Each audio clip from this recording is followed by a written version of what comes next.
Hi guys, welcome back to DR Sports for your transfer news update with myself, Hey GT. A lot to get through, so do yourself a favour and like you see on screen, smash that subscribe button, hit them notification bells so you're never without DR Sports in your life. Alright, let's get into this one because as I've arrived today, a bit of news concerning Arsenal. I know it's not a winger, no, it's not a striker. Again, it's another defensive midfielder. Let's explore this one. Norgaard, Christian Norgaard, the Brentford midfielder. Apparently, according to The Athletic this morning, Arsenal are exploring the deal to sign Christian Norgaard from Brentford.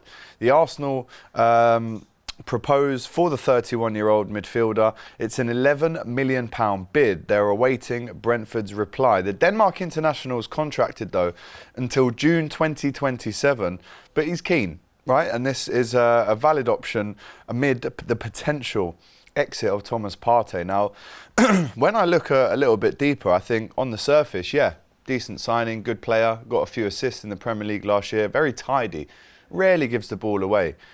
And then I've read he's 31.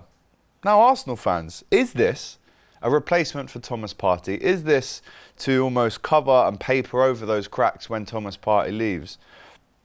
And I'll be honest with you, yes, I've seen him in person. You know, he's quite unfortunate with the old hairline.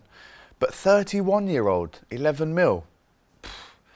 I mean, surely you got to be looking at someone a little bit younger. If I was an Arsenal fan, I'd want to be looking at a 22, 23-year-old to come in and replace Thomas Partey to future-proof Arsenal's midfield.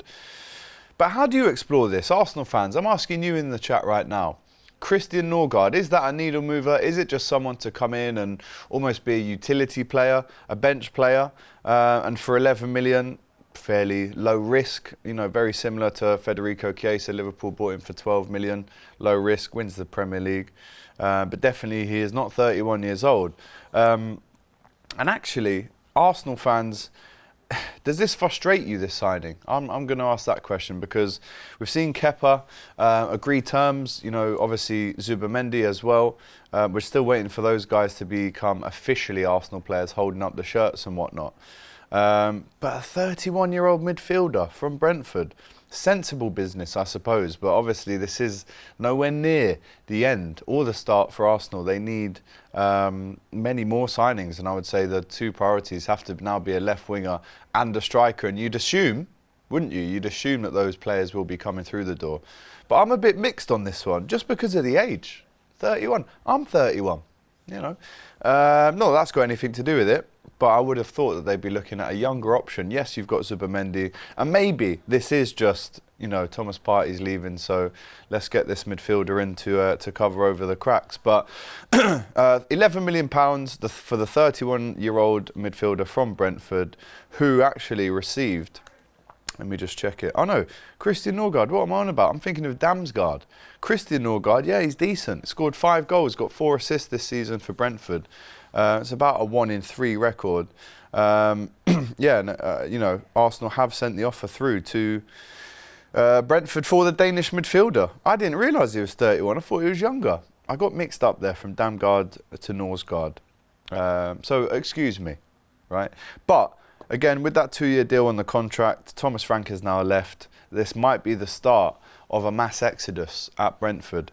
But it's a tidy signing. It's a tidy signing. As we know, Thomas Partey, 32-year-old, I do think the wage demands are going to be an option, and Arsenal probably will look to cut ties there. And as we know, the announcement of Martin Zubimendi is very soon as well. So Arsenal fans, let us know in the chat, how do you feel about this one? A player that has 200 Premier League appearances with Brentford. And we know that, you know, Mikel Arteta values highly his physicality, which obviously he brings. You know, apart from when it's in training, he's going to want to make sure he's not taking out any of his own players there. But yeah, I like it. I like it. I do like it. I'll be honest with you. I do like that signing. It's a tidy one. Let us know how Arsenal fans feel about this one as David Ornstein breaks that news less than 20 minutes ago. Next up on the list. Now, this is a big piece of breaking news that came around last night. And it is the fact that the French club Lyon, the massive French club Lyon, have been demoted to League 2 or League 2 because of the poor state of their finances. The club were provisionally demoted by the DNGC, the body which oversees the accounts of French professional football clubs, in November. So this has been almost hanging over their head a little bit. Lyon officials, including owner John Textor, who is interested, by the way, in Crystal Palace, he's looking to buy shares with them. He met with the DNGC on Tuesday but failed to convince the body that the club had sufficiently improved their financial situation to lift the punishment. Last October, his Eagle Football Group, which owns a 77% stake in Lyon, announced debts of £422 million. And in a statement, Lyon said the DNGC's decision was incomprehensible and confirmed they will appeal.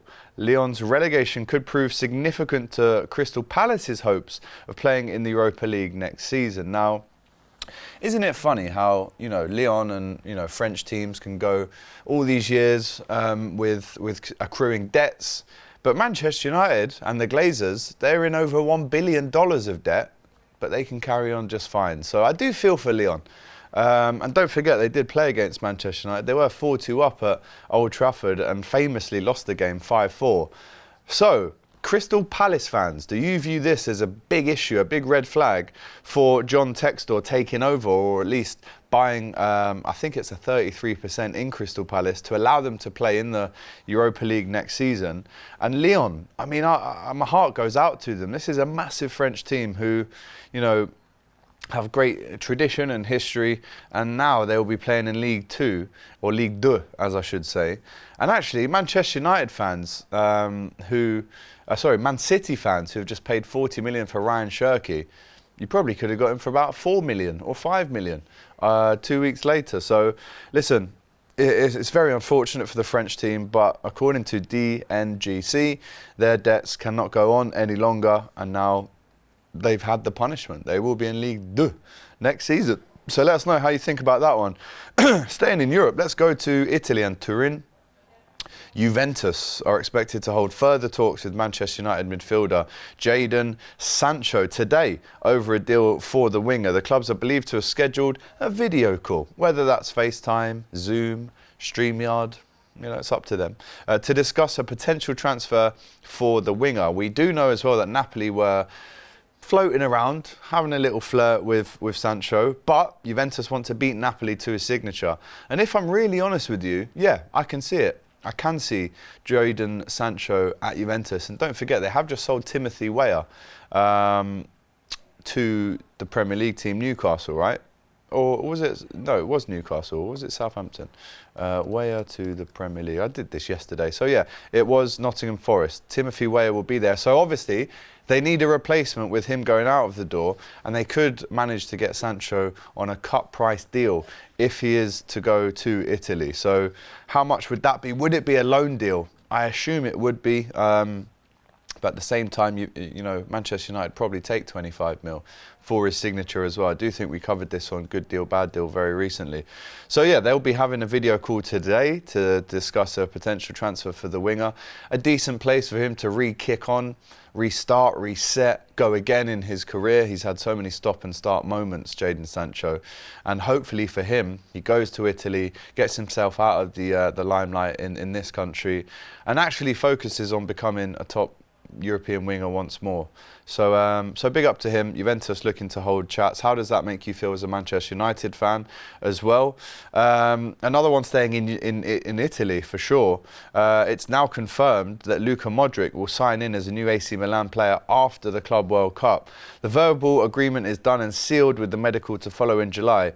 And this exclusive story is now confirmed since the start of June for Luka's future. Here we go on that very soon. But don't forget, before Luka Modric went to America with Real Madrid for the Club World Cup, he's been wheeled out one last time for Real Madrid. It was already agreed that he would go to AC Milan before this happened. So it's no surprise. We've known this now since the start of June, and we now understand that Luka Modric, signed, sealed and delivered, will be a new AC Milan player for next season as they try and hope to get back in and amongst the title race. But the 39-year-old, we're not talking about a spring chicken anymore. The 39-year-old who will be 40 by the time he gets to Milan. I mean, I know Italy and the Serie A like to buy players who still have that massive name, that big pull, will obviously bring fans into the stadium. But 39 years old, he's going to be 40 in a couple of months. I mean, is he the man that's gonna lead AC Milan to another Scudetto? I'm not sure, but that experience, that quality and skill on the ball is still unmatched. And even at 39, he's still coming on for Real Madrid and captaining games in the Club World Cup. And it's a one-year deal when he goes to Milan as well. So listen, he has been around for so long. What a career Luka Modric has had. In my opinion, the best Croatian player that's ever lived. 39 years old. It's unbelievable how many games he's played at the top highest level. 6 Champions Leagues, not to be sniffed at. 188 games for Croatia. He's still not even retired, by the way, from Croatia. 28 goals in that time as well. So big him up, man. Absolutely big him up. But a 39-year-old, is that going to get you over the line? I'm not too sure.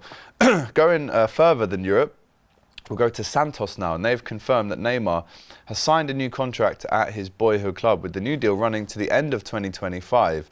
President met Neymar Sr. to finalise the deal. His contract was set to expire on June the 30th. It looks like he'll stay now until the end of the year at least, after being heavily linked with Inter Milan.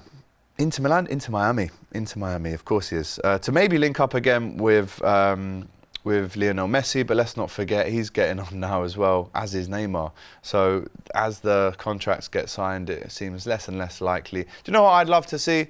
I'd love to see Neymar and Messi linking up one more time in South America, and I'd love to see Lionel Messi re-sign for Newell's Old Boys as the last stint, the last dance in his career. But Neymar looks to be staying at Santos.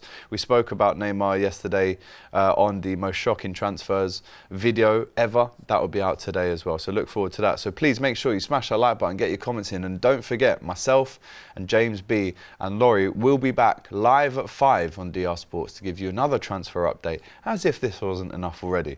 But just to round up what we spoke about, Christian Norgaard, not Damsgaard, Norgaard is going to Arsenal. Lyon have been relegated to Ligue 2. Sancho to potentially Juventus. They're having a chat today to discuss a potential transfer fee. And Luka Modric to Milan is done, as well as Neymar is staying at Santos. Get involved in the comments down below. Let me know what you think to these stories, and I'll see you at 5 o'clock. All the best.